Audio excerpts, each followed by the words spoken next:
Oke, assalamualaikum warahmatullahi wabarakatuh. Nah, eee, anak-anak ini mungkin jadi materi terakhir yang akan Ibu terangkan di kelas wawasan teknologi lingkungan. Untuk minggu ke-12 kita nanti akan kuis dari materi minggu ke-9 ya kayaknya sampai ke minggu ke-11 ini. Kemudian untuk minggu-minggu berikutnya ini ngapain, Bu? Jadi minggu-minggu berikutnya ini adalah untuk kalian presentasi. Nah, nanti kalau misalkan presentasinya gimana, urutannya gimana, nanti Ibu akan bahas di minggu ke-12 ya. Oke. Nah, tapi jangan lupa minggu ke-12 kita kuis. Oke, jadi untuk yang minggu ke-11 ini Ibu akan menerangkan tentang epidemiologi. Nah, epidemiologi ini pas banget ya karena sekarang ada coronavirus ya. Jadi ini pas banget untuk membahas tentang epidemiologi. Karena kalian kenal coronavirus itu sekarang sudah menjadi pandemi. Nah, sebelum jadi pandemi atau pandemi itu berarti penyebarannya sudah sangat luas wilayahnya, jadi hampir bisa dunia ya, dunia yang merasakan karena nggak hanya di Indonesia aja, di Italia ada, di India ada, di mana-mana ada, di Singapura ada gitu kan ya. Jadi bukan hanya dari Wuhan-nya aja, tapi sudah menyebar ke seluruh dunia. Ini yang disebut sebagai pandemi. Nah, pandemi ini sebenarnya muncul dari epidemi dulu. Jadi epidemi dulu, terus kemudian berkembang menjadi endemi untuk sebuah wilayah atau populasi yang lebih besar. Dan kalau sudah sampai beberapa wilayah dan beberapa populasi kena, itu berarti ditetapkan sebagai pandemi. Tuh. Nah, epidemiologi itu sendiri itu apa? Kalau kalian tahu logi, berarti dia pasti sebuah ilmu. Kalau epidemi itu adalah berarti ilmu yang mempelajari tentang distribusi dan determinan frekuensi penyakit dan status kesehatan pada populasi manusia. Jadi dia ini mempelajari bagaimana sebuah epidemi itu terjadi. Ya, distribusinya gimana, siapa yang berperan paling penting, seperti itu. Penyebarannya seperti apa, gitu kan ya. Nah, tujuannya epidemiologi ini apa sih? Yaitu bertujuan mau mendeskripsikan distribusinya, kecenderungannya seperti apa, riwayat alamiah penyakitnya, dan keadaan kesehatan sebuah populasi. Kemudian di sini dia bertujuan untuk menjelaskan etiologi atau penyebab dari penyakit. Kemudian yang ketiga adalah dia mau meramalkan kejadian penyakit. Kemudian yang keempat adalah mengendalikan distribusi penyakit dan masalah kesehatan populasi. Oke, kalau kita belajar epidemiologi, ini nanti kita akan dibagi menjadi epidemiologi deskriptif dan epidemiologi analitik. Kalau deskriptif berarti kita hanya mendeskripsikan frekuensinya berapa, ya kemudian distribusinya, misalkan nih distribusinya coronavirus ini yang biasanya rentan untuk kena adalah orang-orang yang lanjut usia gitu ya. Nah, itu ciri-ciri manusianya seperti apa, itu seperti ini. Nah, kemudian kalau di epidemiologi analitik kita bisa merumuskan sebuah hipotesa. Kemudian bisa uji hipotesa itu dan kemudian menarik kesimpulan sebab akibat. Jadi bukan hanya mendeskripsikan ya, kita menganalisa kalau di analitik. Nah, pendekatan epidemiologi ini bisa pertama adalah kita mendapatkan data deskriptif. Makanya kenapa petugas kesehatan, kemudian pemerintah pusat, pemerintah daerah itu sekarang sangat-sangat butuh data yang bisa dipercaya, data yang asli berasal dari masyarakatnya gitu. Nah, jadi kalau kalian ada keluarga yang terpapar, itu jangan takut untuk bilang gitu ya. Karena kalau kalian nggak bilang, itu justru makin akan membuat susah petugas kesehatan itu gitu. Nah, kemudian kita di sini menentukan ada tidaknya hubungan antara satu faktor atau karakteristik dengan terjadinya penyakit.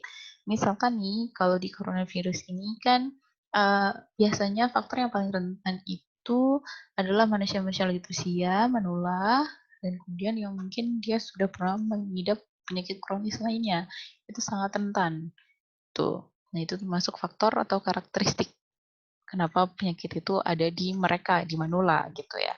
Nah, kemudian apakah hubungan tersebut itu bisa merupakan sebab akibat? Nah, ini adalah konsep sehat atau sakit, itu ada di kerentanan, ada juga keterpaparan. Kalau misalkan kerentanan, nih, misalkan nih, kalau kerentanan iya, maksudnya adalah kalau di coronavirus berarti yang rentan terhadap coronavirus adalah tadi adalah manula ya kan?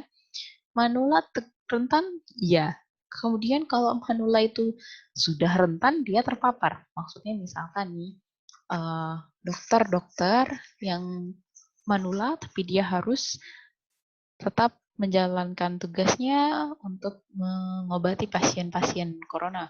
Berarti kan dia terpapar, maka dia akan punya risiko sakit. Nah, kalau dia rentan, tapi misalkan nih, misalkan orang tua kalian ya sudah pensiun misal.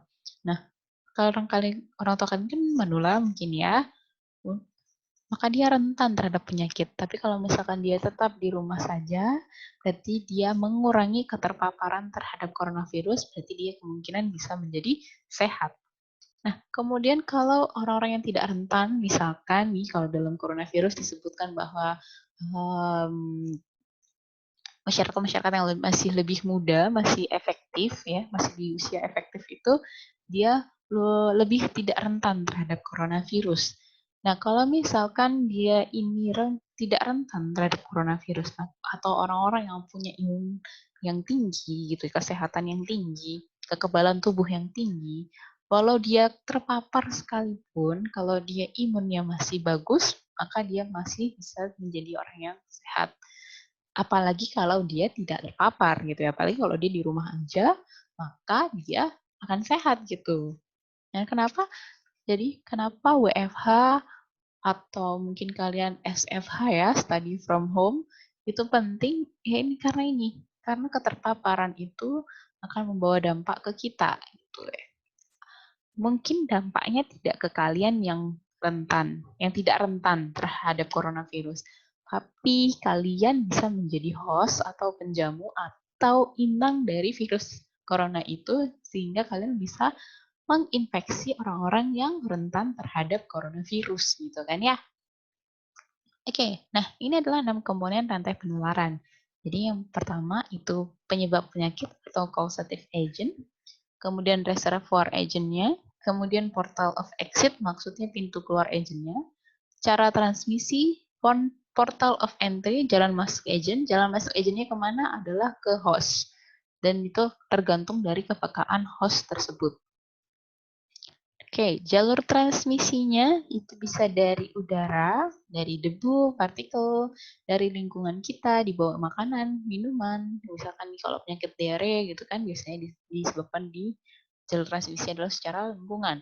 Kemudian vektor. Nah, kalau kita ngomong coronavirus, vektornya jelas kita tahu adalah hewan, yaitu dari kelelawar. Dari kelelawar ini kemudian dia vektornya dibawa oleh hewan, dia terkena ke manusia. Nah, secara manusia sendiri ternyata dia manusia bisa menyebarkan coronavirus yaitu melalui droplet ya. Jadi kalau misalkan ada orang yang terpapar coronavirus dan dia bersin, tidak ditutup, nah bisa nyebar karena melalui droplet. Kalau yang secara seksual darah mungkin kalian dulu mengenal yang namanya HIV/AIDS ya. Gitu. Kalau kulit ke kulit mungkin kalau kalian mengenal chickenpox atau cacar air ya, itu kalau misalkan terkena kulit ke kulit, nah itu bisa menyebar. Tuh. Nah, dalam epidemiologi kita akan mengenal yang namanya trias epidemiologi atau segitiga epidemiologi, yaitu yang menyangkut 3 hal. Ada agent, ada host, ada environment. Jadi agent ini adalah bibit penyakitnya, host ini kita manusianya sebagai inangnya atau sebagai penjamunya, kemudian environment itu berarti lingkungan sekitar. Nah, host ini bisa karakteristiknya apa saja, bisa kita lihat dari umur, kemudian dia wanita atau pria, pendidikannya apa, pekerjaan dan lain-lain bisa kita lihat. Nah, kemudian kalau untuk bakterinya, penyakitnya, bibit penyakitnya atau agentnya, kita bisa lihat yaitu bakteri kah, berbentuk parasit kah, virus kah, apakah keturunan dan sebagainya. Kita harus paham karakteristiknya itu di mana. Kemudian environment secara fisik, secara biologi atau secara sosioekonomi. Secara fisik mungkin maksudnya ada berbukit atau tidak gitu ya. Nah, secara sosioekonomi itu mungkin bisa disebabkan lingkungan secara sosial budaya gitu. sosial budaya misalkan nih kalau misalkan uh, orang-orang Indonesia, nah orang-orang Indonesia kan suka ngumpul, nah itu environment-nya dia itu seperti itu. Oke, kita akan bahas lebih lanjut di part 2 ya.